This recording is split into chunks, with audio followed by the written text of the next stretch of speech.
പാർലമെന്റിൽ നിന്നൊരു ദൃശ്യം വരുന്നുണ്ട്.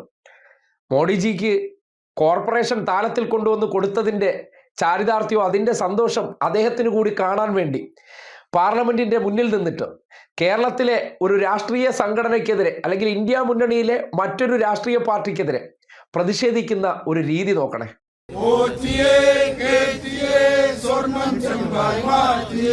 സ്വർണം കട്ടവരാരപ്പ സഖാക്കളാണ് അയ്യപ്പ, സ്വർണം കട്ടവരാരപ്പ സഖാക്കളാണ് അയ്യപ്പ, ലോഹം കട്ടവരാരപ്പ സഖാക്കളാണ് അയ്യപ്പ.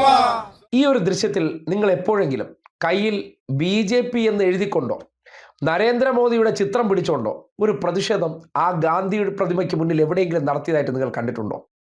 കേരളത്തിൻ്റെ ആവശ്യങ്ങൾ തരുന്നില്ല എന്നതിൻ്റെ പേരിൽ ഒരു സമരം ചെയ്തിട്ടില്ലെന്നേ. ഈ നാടിൻ്റെ നികുതിപ്പണം വാങ്ങി പോക്കറ്റിലിട്ടിട്ട് അവിടെ പോയി BJPക്കാരോടൊപ്പം ഇരിക്കുന്നില്ലെന്നേ ഉള്ളൂ. ജിയോടൊപ്പം ചായ കുടിക്കാൻ പോകുന്ന കൊല്ലം MP, ജിയെ പാടിപ്പുകഴ്ത്തുന്ന തിരുവനന്തപുരത്തെ ശശി തരൂർ MP, ജിക്കൊപ്പം ചെയ്യുന്ന പ്രവർത്തനങ്ങൾ അല്ലെങ്കിൽ ജിയോട് ആരാധനയോടുകൂടി നോക്കിയിരിക്കുന്ന ബാക്കിയുള്ളവർ, അവർ അവിടെ പോയി ഉന്നയിച്ച ഒന്ന് രണ്ട് ആവശ്യങ്ങൾ എന്ന് പറഞ്ഞാൽ കേൾക്കേണ്ടതാണ്. SFIയെ നിരോധിക്കണം. ഒരു തവണ പാർലമെന്റിൽ ഉന്നയിച്ച ആവശ്യമാണ്.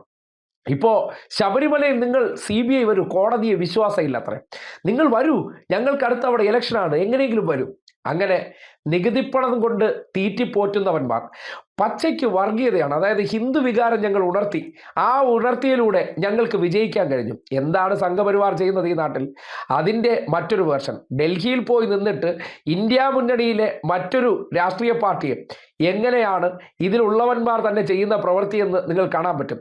ഈ അടുത്ത കാലത്ത് നിങ്ങൾ ആലോചിച്ചാൽ മതി, ഈ നാടിനോട് കേന്ദ്ര സർക്കാർ നടത്തുന്ന അവഗണന, അതിനെതിരെ ഡൽഹിയിൽ കേരള സർക്കാരിൻ്റെ നേതൃത്വത്തിൽ ഒരു വലിയ സമരം നടത്തി. അവിടെ അതിൽ കർണാടക മുഖ്യമന്ത്രി പങ്കെടുത്തിരുന്നു, പഞ്ചാബ് മുഖ്യമന്ത്രി പങ്കെടുത്തിരുന്നു, കെജ്രിവാൾ പങ്കെടുത്തിരുന്നു. പക്ഷേ കോൺഗ്രസ്സുകാരില്ലായിരുന്നു. അന്ന് ആരോടൊപ്പമാണ്? അന്ന് ഇതിന് പകരം മോഡി ജി കി ജയ് എന്ന ആ ഫോട്ടോ നോക്കി വിളിച്ചുകൊണ്ട് കിടക്കുകയായിരുന്നു. എന്തിനു വേണ്ടിയാണ് വിളിച്ചതെന്നറിയില്ലേ? ഇവിടെ ഒരു കോർപ്പറേഷൻ താളത്തിൽ കൊടുത്തു.